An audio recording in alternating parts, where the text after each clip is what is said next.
ibig sabihin yan, tulad niyan, na iwan man ang lumang syota, nagkaroon naman ng kapalit na better jowa. Ayan. Yun dahil tulad ng microphone. Okay lang yan na magkaroon ng negative sa umpisa, pero ang ending pala positive. Diba? Diba? Negative plus negative, iba equals positive. Alright. So, yun eh, no? So, you really have to see the positive side out of all the negativities around you. Yung may mga nangyayari sa paligid natin na akala mo gusto mo nang sumurrender dahil nawawalan ka na ng pag-asa na pagbabago pa ang nasa paligid mo, pero yun may positive palang outcome.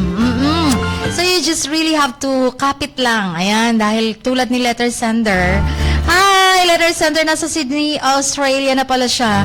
Tulad niya, juice lang ang kasama niya, 'di ba? Ang baon niya, ang tanging baon niya, kaya dun siya kumapit at hindi siya nawalan ng pag-asa. And then sa dulo pala nun may naghihintay na magandang buhay sa kanya.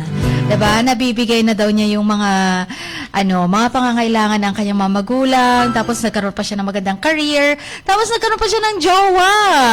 Musikero na, makajos pa. O 'di ba nga? Saan ka pa doon? O di blessed ka.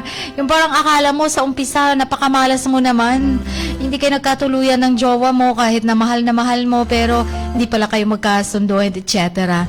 Pero, wag kang mag-alala dahil may kapalit palang mas okay.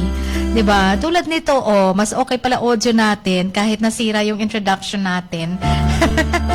Dahil sa biglang may sumingit. So parang sinasadya, parang blessing in disguise sometimes, no?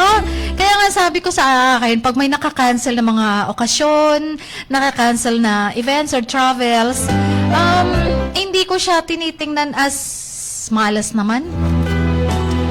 Dahil nung laging nakakancel yung flight ko nung kasagsagan ng quarantine, nag-shutdown and lahat, hindi ko siya tinitingnan na malas ko talaga kasi ito ganito ganyan na-lockdown na ako dun sa lockdown pala, na-lockdown dun sa Manila, tapos hindi ko siya tiningnan as negative dahil meron talaga akong natutunan habang na-quarantine. May na-discover ako sa sarili ko, sa skills ko, yan. So all blessings in disguise talaga.